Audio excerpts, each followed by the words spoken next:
On a pris la décision de partir le projet même si le financement n'était pas conclu. Il y avait un programme de financement gouvernemental qu'on pensait avoir et finalement, ça n'a pas marché à la dernière minute, ce qui a quand même retardé l'étape du financement. Mais nous, on ne voulait pas retarder le chantier parce qu'on voulait être sûr d'être capable de monter les bâtiments avant l'hiver. D'où vient l'argent? L'argent vient des partenaires, des gens qui ont créé le truc, c'est-à-dire Francis, Josina, Benoît et moi. On a dit, OK, nous, on va prendre l'abondance qu'on a générée puis on va le mettre là-dedans pour pousser ce projet-là. Ensuite, c'est pas tout. Il faut des multicentaines de milliers de dollars pour le construire. Ce qui, dans le fond, nous demande de faire une nouvelle demande de financement plus conventionnelle. Mais d'ici quelques semaines, tout ça va être réglé puis ça va être derrière nous. Mais j'ai hâte parce qu'honnêtement, ça m'empêche des fois de dormir. On est en route vers une grosse rencontre aujourd'hui. C'est aujourd'hui qu'on va savoir si c'est possible de faire ce qu'on veut faire depuis le début, c'est-à-dire les 2 oasis. Parce qu'on a besoin d'un prêt qui va couvrir une partie des coûts, là, parce que les 2 oasis, ça va être des gros montants. Donc, il faut être capable d'avoir le prêt hypothécaire qui va venir avec ça. Et donc, aujourd'hui, c'est une présentation pour voir si la banque nous fait confiance et qu'on peut aller de l'avant avec le projet. C'est une sortie de zone de confort pour tout le monde parce qu'à part le Spiceman, il n'y a personne qui a déjà fait un projet de cette ampleur-là. Salut Benoît, comment ça va? Bien. Oui. Je m'en viens chercher un financement de 3 millions. Fait que des petites journées comme ça. Oui. Vous avez le temps de finir de préparer? Oui, hier? on a travaillé très fort toute la semaine. On s'est couché quasiment à minuit à chaque soir pour peaufiner tous les documents. Fait que Yes. aujourd'hui, c'est le grand jour parce qu'honnêtement, dans tout ce beau projet-là, je pense que c'est une des plus grosses journées que c'est décisif. Ouais. Ouais. C'est un passe ou casse. Ben, en fait, pas casse complètement. Non, On effectivement. va être créatif, mais... Dans le fond, aujourd'hui, c'est que ça se décide s'il y a un oasis ou il y en a 2. Oui, c'est ça. Fait que ça fait une grosse différence dans le projet. Puis, Oui, clairement. fait que- Cool. Allons-y. Ben, moi, je suis prêt, fait que let's go.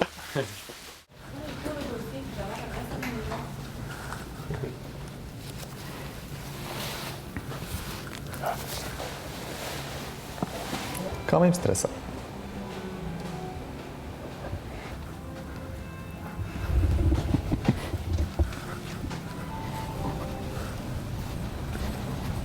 Gars, il va être rendu sur le projecteur maintenant. J'enregistre le vidéoconférence. C'est trop. Pour moi, c'est juste de rester en état d'ouverture puis de faire le prochain pas. Puis si j'ai des mal-être inconfortables, ben, on peut explorer c'est quoi ces mal-être-là, ces inconforts, puis bouger là-dedans.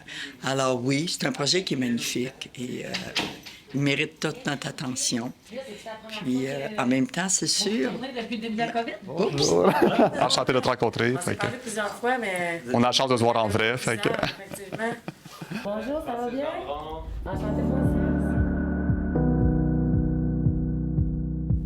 La banque, elle était très gentille. Cependant, en voulant être trop gentille, elle nous a pas mis la vérité d'en face assez rapidement que, dans le fond, à ce moment-là, c'était la COVID, puis il y avait un moratoire. Là. C'est juste comme, on ne prête pas pour de l'hôtellerie.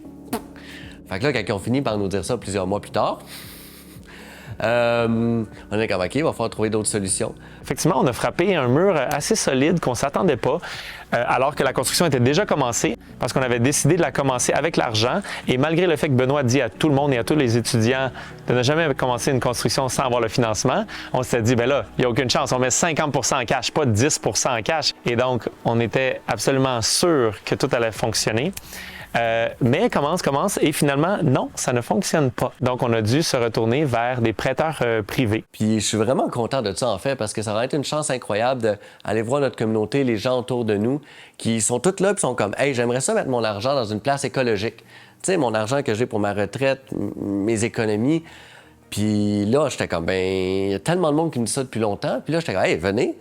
La banque ne veut pas nous prêter, Investissement Québec ne veut pas nous prêter, il n'y a personne qui veut nous prêter. Genre, vous, voulez-vous nous prêter? Oui, parfait, on va vous donner de l'intérêt. Fait qu'à la place de le mettre à la banque, où est-ce que tu sais pas où est-ce que ton argent va, mets ton argent ici, on investit puis on achète des matériaux écologiques, on construit un bâtiment écologique, puis tu vas avoir des intérêts de ça, tu sais. Fait que là, on a levé 1,8 million de dollars de gens autour de nous qui ont réussi à faire que le bâtiment a avancé, puis c'est grâce à leur confiance que le bâtiment a levé.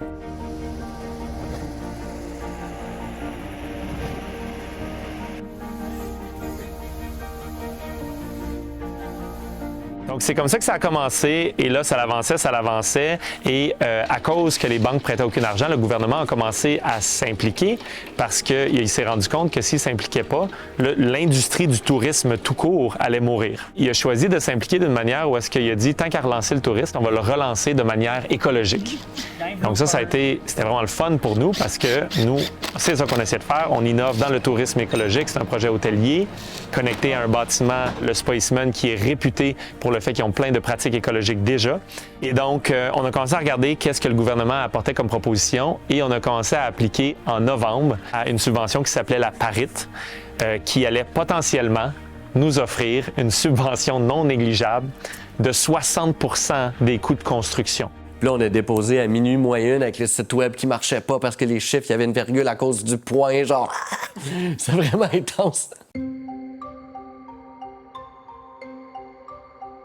L'affaire avec cette subvention-là, c'est qu'ils vont te répondre d'ici 1 à 12 mois. Ah là, vous allez savoir dans un mois, probablement savoir dans un mois. Janvier, février, mars, avril, ils nous ont dit qu'on saurait mai. Après ça, il y a eu juin, après ça... Deuxième stratégie, si on n'a pas le PARIT, on fait pas le deuxième.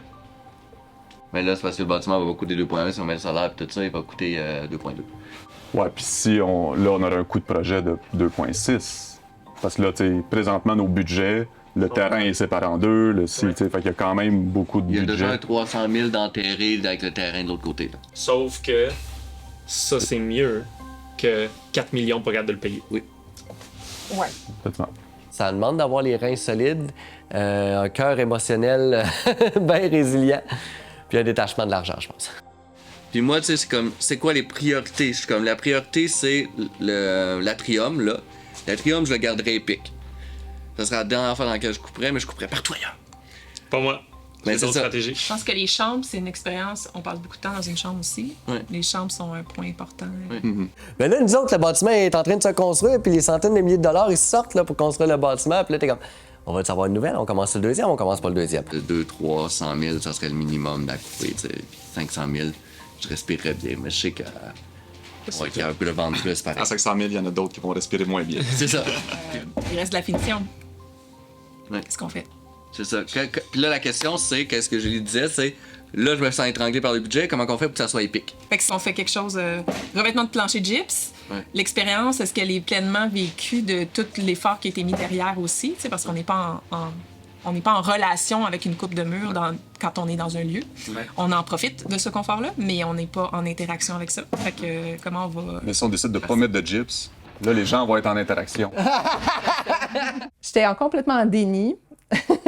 C'est trop un beau projet pour qu'on soit réduit à faire des choses qui vont rendre l'expérience ordinaire. Tout à coup, quand il y a eu des difficultés qui arrivaient, bien, j'étais contente de collaborer. Il faut que ça serve à toi de l'expérience. Est-ce que ça va donner des résultats? On ne le sait pas. Mais au moins, donner le meilleur de nous pour que les choses avancent. J'ai trop vu de fois à quel point, surtout quand on fait un geste juste, il y a de quoi qui arrive. Il faut apprendre à vivre avec ces stress-là, à les lâcher, hein? Pratiquer ce qu'on apprend, n'est-ce pas? Comme je dis, un pas, un pas, un pas. Faire confiance, s'ouvrir, pas se cacher à la réalité non plus, on ne sait jamais ce qui peut arriver. Mais je fais confiance à l'équipe.